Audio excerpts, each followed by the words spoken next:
Had to switch connections. Sorry about that, guys. It's getting really frustrating, my wireless signal.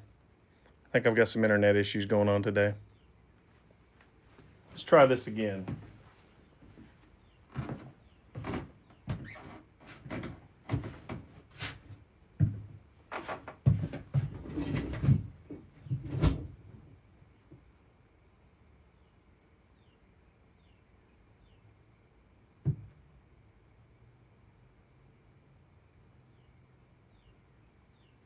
Just thinking about it. Come on, little buddy.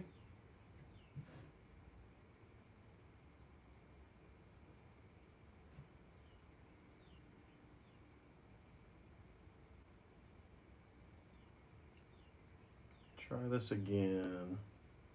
There we go.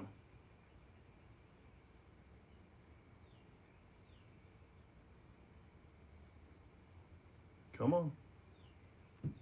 You can do it. I don't turn this phone on very much. This is my old phone. Yeah, the wireless signal's just pretty crappy out here. Come on, man. Yeah, I just won't do it. Oh well, we'll do it the old-fashioned way.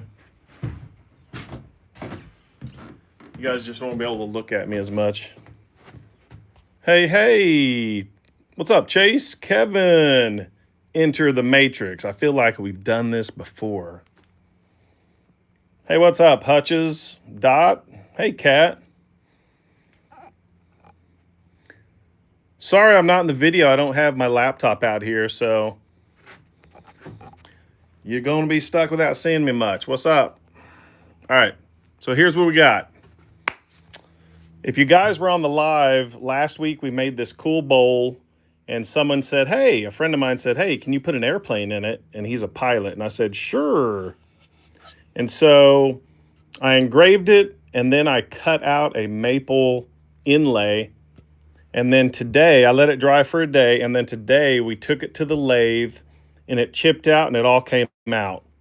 So I put it back on the lathe, flattened it out, and engraved it. That's probably 3/16 of an inch. And I only had 4 flavors of my colors there. So the customer chose the turquoise blue. That's what I had in stock. So we are actually going to mix some epoxy. I haven't done a lot of epoxy videos for you guys, but I use epoxy pretty often with, I make these large and custom lake maps. I build the custom frames and pour epoxy for the water. So I use it pretty often. I'm pretty happy with this. I'll pick it up when I have gloves on, but I buy the 1 and 2 gallon kit, no problem. What's up, Runic? Barndo, how's it going, man? That guy has a great channel, and his dad's got a pretty cool channel too.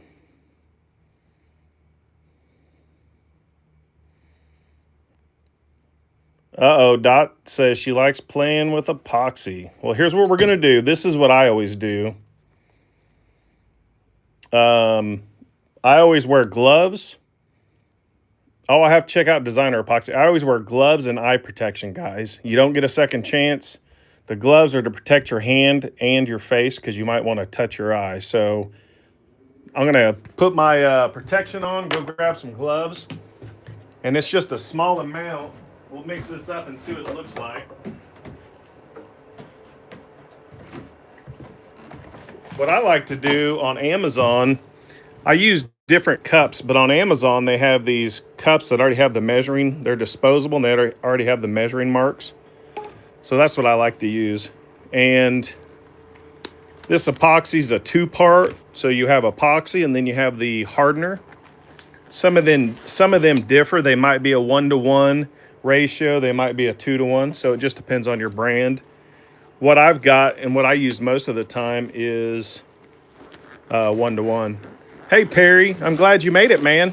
You missed the live today, Perry. I was hoping you caught it on your lunch hour.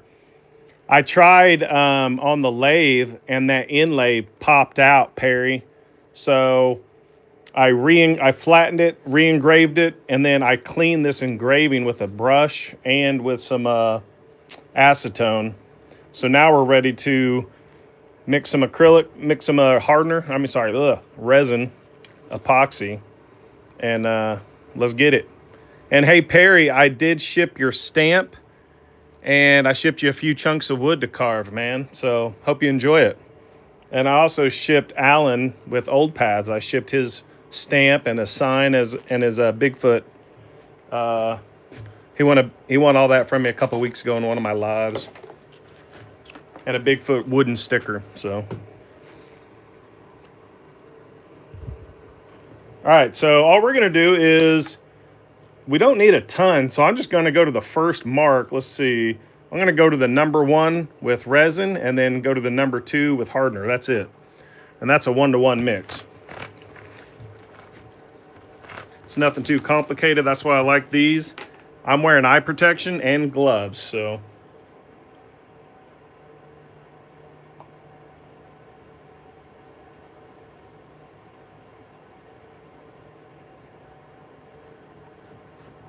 That looks pretty good. And the big thing when you're doing this is mixing it thoroughly. Usually, like a lot of times, I might mix half a gallon of epoxy at a time, depending. Some of my lake maps, I've gone all the way up to 36 by 48 inches. So those take a lot of epoxy. For those, I use a drill-mounted paddle that stirs it for me. But for these little pours like this, I just use, let's see if you guys can see it. Yeah, I just use this guy. Little stir stick. I buy these from Dollar Tree, and you always want to scrape the sides. You want to mix this for, they have different instructions, but usually 2 to 3 minutes works for me.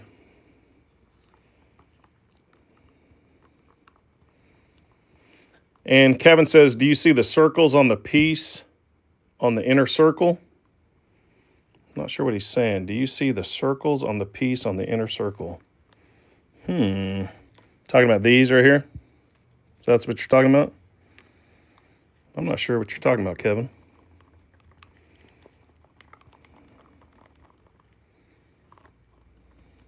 And a lot of times the epoxy will turn clear.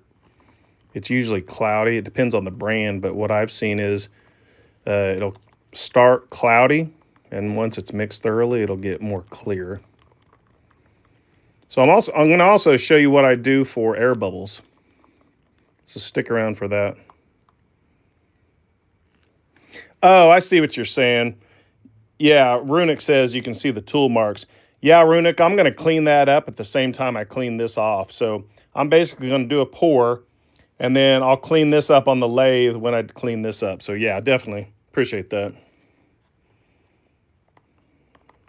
Yeah, thanks, guys.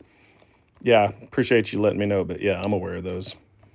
I got a little crazy when I was flattening it earlier. So I'll just clean it up with a bowl gouge or one of my tools.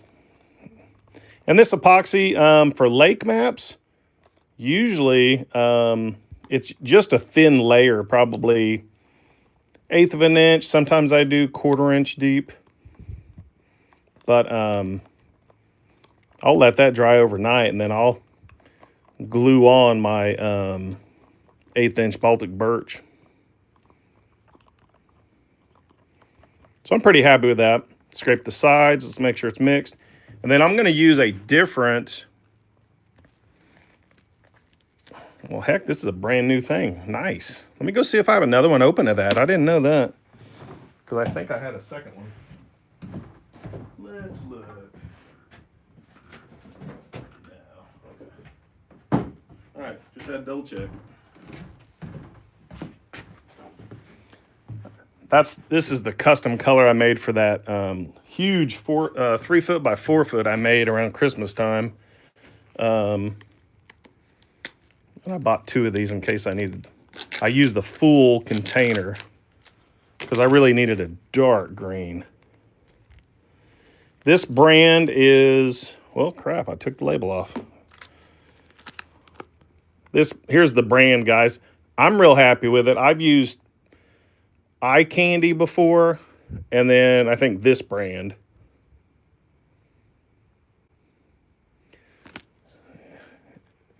Yeah, Kevin, you're not wrong, man. Kevin says, hey, this would look so good with a blue inlay and a clear resin finish. I mean, you're not wrong, man. My problem is when I've done the resin finishes, I basically brush on the resin, the clear resin, and I leave the lathe on. Probably, I think I leave it on overnight usually. It's been a while since I did that process. Oh, crap. Hey, don't ask me how I know, but don't push in on that. It gets everywhere. Just saying. Gosh, man, it's all over the freaking place. Come on now. Supposed to be professional. All right. This would look so good. All right. So let's add some. Let me brush myself off. I got all kinds of crap on me. All right. Plus, I'm behind the camera, guys. So here you can see it starting to take color. It's the same kind of thing. You got to scrape the sides, stir it in for 30 to 60 seconds. Yeah, Perry, we're doing epoxy. And then what I'll do is hold it up to see if it's dark enough. Like, I really want to hide the blackness or the darkness of that engrave. So I'm going to probably double up on this. I want a really rich, dark, opaque, not transparent finish. So we're going really thick on that mica powder. And that should be what we want. Things with this, you only get one chance, you know what I mean?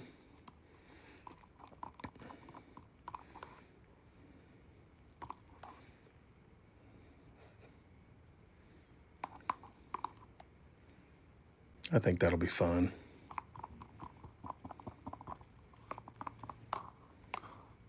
You know what? Just for fun, I'm going to add just a little more.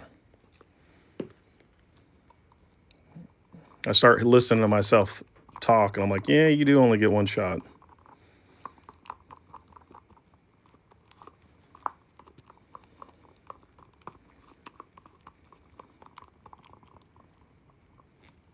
Hey, Josh, what's up, man?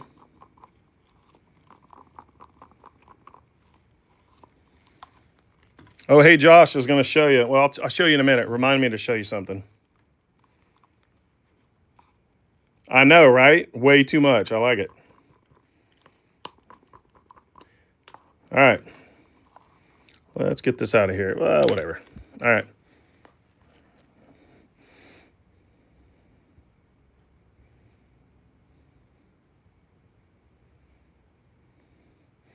It's a good sign when it's rolling into the other parts, right? Did you buy anything good, Josh?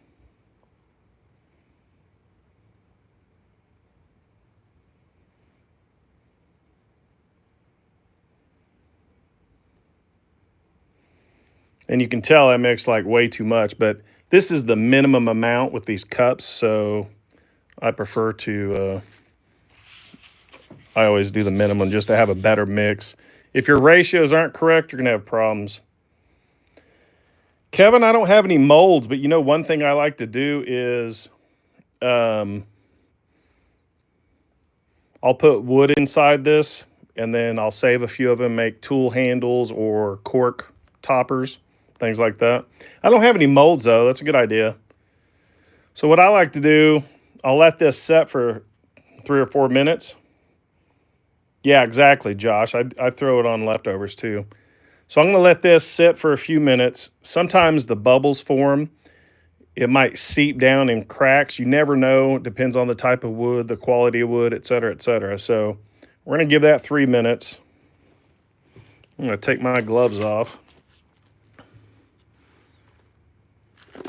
And Josh, I wanted to show you something. I don't know if you saw it earlier. I got your stamp done last night. That's backwards so that when you stamp it, that's pretty cool though. I haven't tested it yet. So I sent you a message, Josh. Did you want me to put the wood backer on this? Or do you want it just the stamp only? Yeah, you got a cool logo, man. I like it. Yeah, that logo is pretty sick. I didn't have to do anything to it. Okay, so sorry, Perry says get warm water for your epoxy, Steve. It helps with bubbles. I don't do warm water, but what I do is a heat gun. I'll let that set for a second. I didn't expect the yeah, there it goes. It's seeping in. It's slowly seeping in. So yeah, I just use a heat gun. I'll usually hit it after a couple minutes lightly, and then I'll come back in 15 or 20 minutes and do it again. This isn't a lot of epoxy. You know, when you're doing epoxy, you're generating some heat. What's up, Kat? Hey, small woodlot, you did not miss it. We're just pouring the epoxy. Now I'm looking underneath to see if I have any leaks. You never know, right?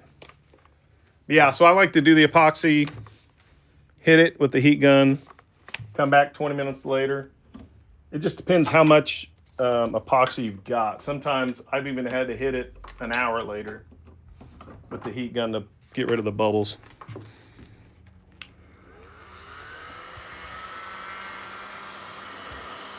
See if you can see. It's not letting me zoom in anymore. That's plenty to bust the bubbles. But now I'm trying to look underneath to see if I'm leaking, because I hadn't thought of that.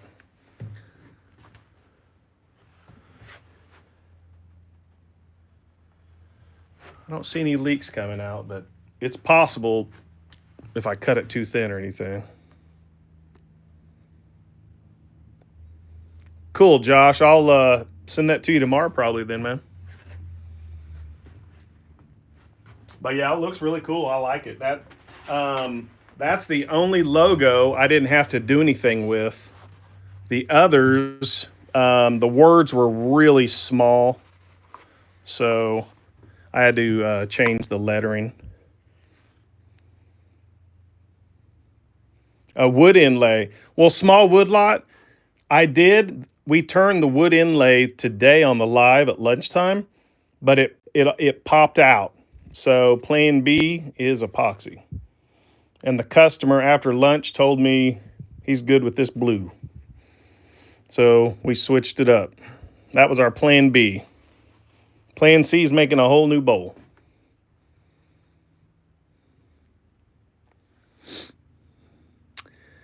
I don't know. I haven't done this. Kevin says I might be able to get away with just a sanding.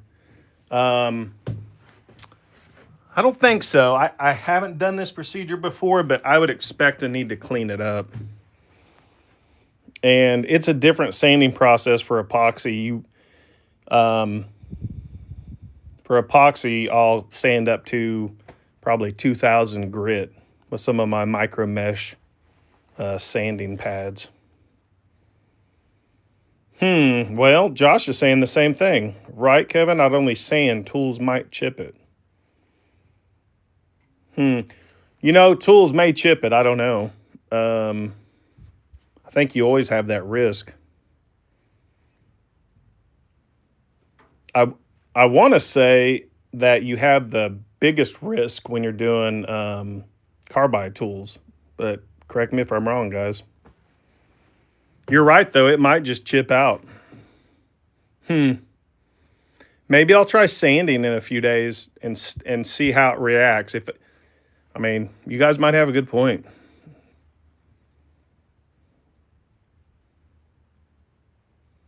Grapevine inlay on my mother's kitchen cabinets about 30 years ago.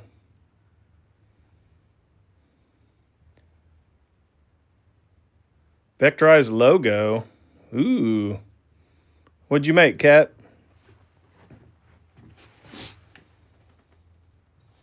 I don't have any leaks down below yet, so.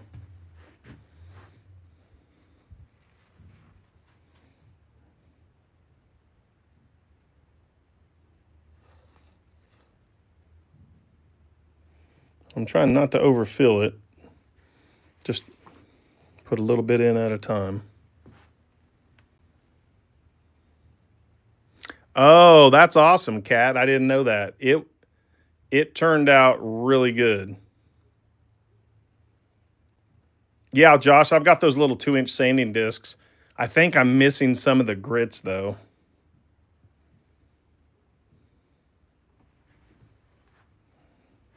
Yeah, I haven't watched Sprague in a while, but I used to follow him. I might have to check him out. I just haven't done a lot on the lathe with epoxy other than kind of scrap projects, you know what I mean?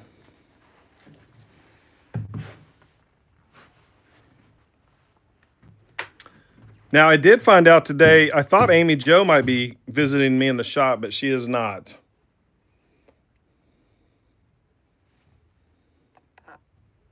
Let's see if we can zoom in. I don't have any leaks underneath. That's always good. But this is one of those things you have to babysit a little bit.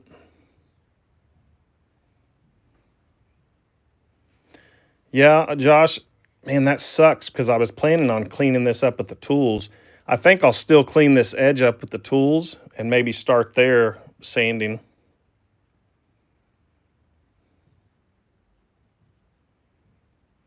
Yeah, Kat, she's still driving. I think she's pretty close to my location, but I understand. No big deal. I've got her stamp. I made 2 stamps for her. I was gonna, and I'm not gonna show you guys. I'll ship them to her. Let her show you. They turned out pretty cool. Just gonna clean this sucker up because that's plenty of epoxy.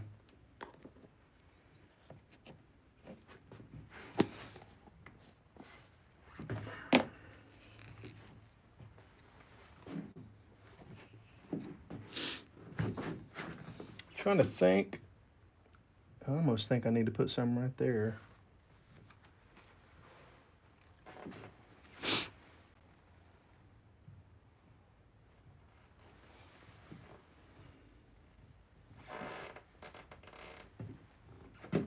So I would think probably Monday I'll probably turn this.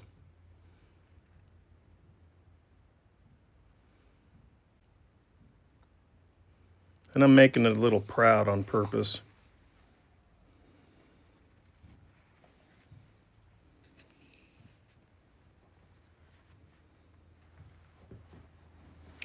Ooh, that's a great tip, Josh. Never thought of that.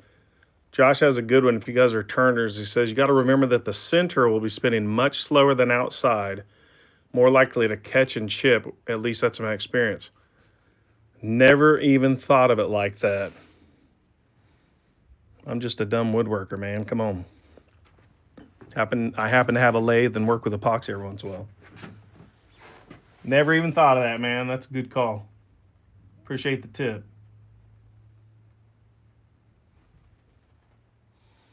Okay, still no leaks at the bottom, so that looks like it's holding. You never know sometimes when you get into these projects, you could have leaks.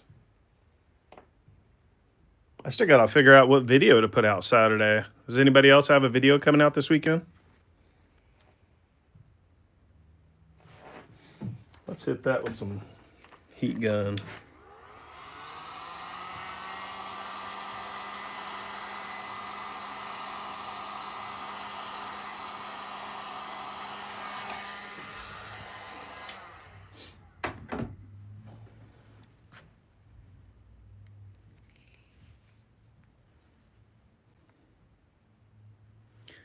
Kevin, you're right, man. It's been a journey for sure. I'm a lot more comfortable on camera than I was 6 months ago. Man, those first few lives were pretty rough. I mean, they're not that great now, but hey, they're better. At least I think so.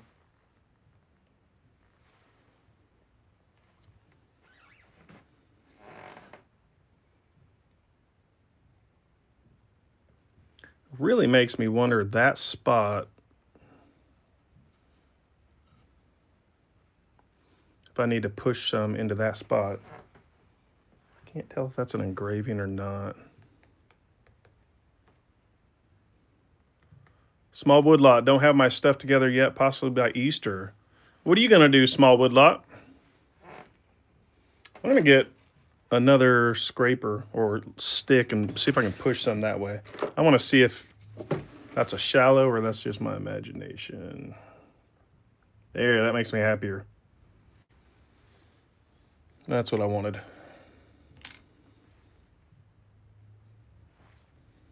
Thanks, Kat. Appreciate it. Yeah, Kevin, it is, man. The lives, I never had no idea. You know, I guess I really started hitting YouTube more since I joined the Bearded Viking Woodwork group, like, or Facebook group, like, I don't know, 6 months ago. That's when it started changing for me. You start interacting, making friends, shipping them stuff across the country. It's fun. Never realized the community on YouTube.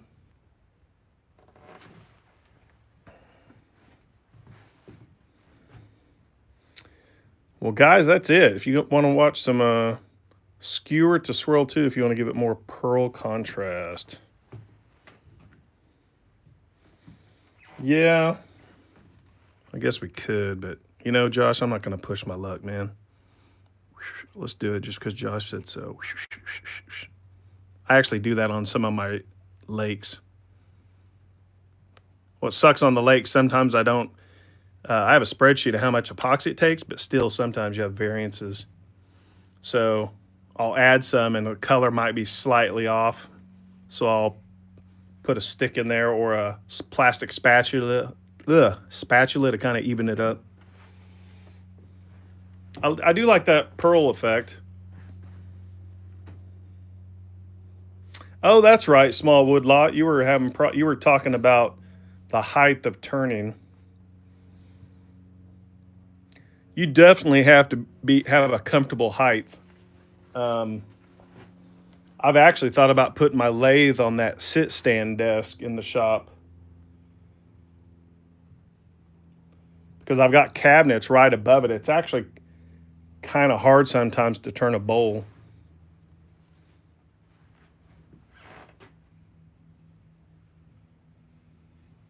All right, guys, I'm not hating it. Dang, now I've got to worry about chip out. Maybe I don't know. Whatever. We'll figure it out. I've got people that have more experience that gave me good advice, so that's a plus. So, Josh, do you think Mike Delauto? Hey, that's how I pronounce it. I'm from Oklahoma. Mike from the Whacking Shack. Yeah, I think I'll just sand it. That's what everyone's telling me. I think that'll probably be the best. I'll try. I'll clean up the edges and then do that. Yeah, Mike, you missed it earlier today. The plane, we turned the plane on the live and it all popped out, the inlay. So this time I cleaned it better with a wire brush and some acetone, and we'll see what happens.